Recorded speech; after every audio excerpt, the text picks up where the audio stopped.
wanted to make this Pirates of the Caribbean really special and really fresh. So we got two new directors, Joachim and Espen, who are Academy-nominated filmmakers, reinvigorate the franchise with something we've never seen before. There are new characters that are going to bring a new flavor and a different dimension to one of the most powerful franchises of all time. When we heard they were planning on making another Pirates, we chased it.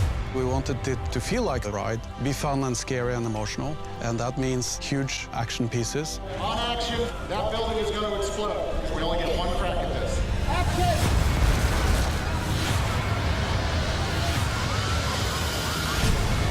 We had thousands of extras, huge builds, and epic shots with fantastic locations.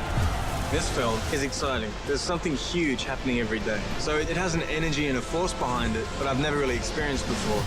Not only is it huge in scope, but we're dealing with iconic characters and iconic ships and elements. I felt there was some sense of magic walking onto that set. Seeing the craftsmanship and the detail, it's very easy to lose yourself and to feel like you are in another world.